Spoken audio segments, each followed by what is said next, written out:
Modern software teams operate under a strict mandate: move fast. To release new features, fix bugs, and respond to customer needs, engineering teams now deploy code daily or even multiple times a day. But high velocity creates a new layer of risk. If a team deploys 10 times a day, but every release introduces an exposed API or a misconfigured cloud resource, that momentum will eventually smash into a wall. In traditional software delivery models, security was treated as a final, manual gate. Developers built the application, operations prepared it for deployment, and security engineers reviewed it near the very end of the cycle. Under the compressed timelines of continuous integration and continuous deployment, that model collapses. Manual review cannot scale to meet daily release quotas. Issues are found too late, fixes become expensive, and the security team turns into a persistent bottleneck. End-of-cycle manual inspections force a choice between delaying a release or shipping a vulnerability. Left at the end of the pipeline, security acts as a blocker rather than a safeguard. This operational bottleneck is solved by DevSecOps. DevSecOps is the systemic integration of automated security controls directly into the continuous integration and continuous deployment workflow. Rather than waiting for a single comprehensive review at the end of a build, security is broken down into a series of continuous, automated checks distributed across the entire engineering lifecycle. To see how this architecture functions in practice, we will map a modern DevSecOps pipeline from scratch, pinpointing exactly where specific diagnostic tools must be placed to intercept threats early. This model embeds security expertise directly into the tools and systems developers already use, removing the requirement for every engineer to become a cybersecurity specialist. This diagram shows the foundational layer of a standard CI/CD pipeline, tracking the journey of code from the IDE to the central Git repository. A secret scanning node intercepts the commit, searching for accidentally hard-coded credentials, like API keys or database passwords. If a key is flagged here, it cannot simply be deleted from the text file. Because Git retains a complete history of all changes, any committed secret must be treated as compromised and immediately rotated. Moving down the pipeline to the pull request stage, the architecture introduces static application security testing, or SAST. This node begins parsing raw blocks of code. SAST analyzes the application's source code without actually running it. It scans for known insecure coding patterns, identifying vectors for SQL injection, cross-site scripting, or weak cryptography. However, these tools are prone to false positives, flagging code that looks dangerous but is not actually exploitable in context. If scanners are not strictly tuned to the specific language and framework, they generate noise, leading to alert fatigue and developer apathy. By catching structural flaws at the raw code level, before the application is even compiled, engineers receive the fastest and cheapest feedback loop in the entire deployment lifecycle. The pipeline advances to the build phase, where proprietary code merges with external open-source packages. To manage the risk of third-party libraries, a software composition analysis, or SCA node, checks the incoming dependencies. SCA tools cross-reference the application's dependency tree against known vulnerability databases. They pinpoint the vulnerable package, assess the exposure severity, and check for patched versions.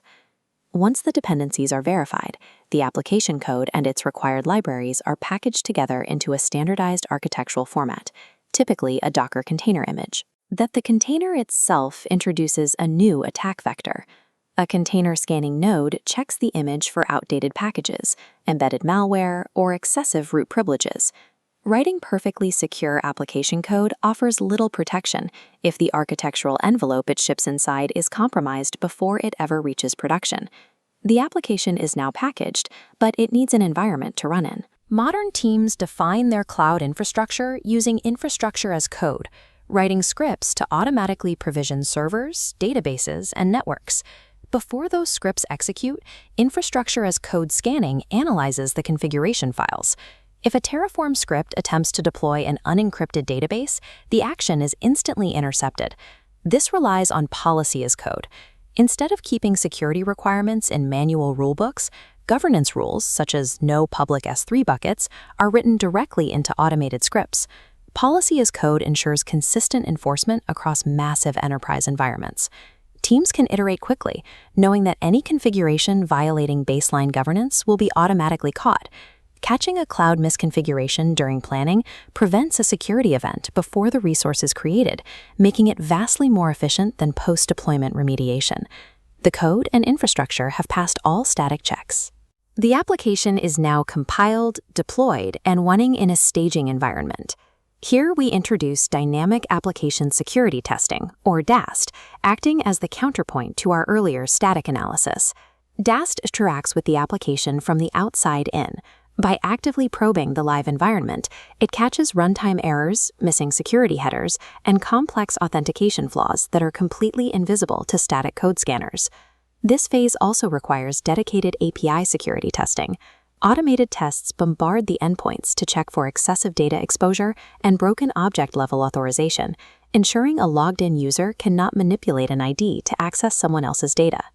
To truly validate a pipeline, the running application must be subjected to the exact same attack vectors an external adversary will eventually use.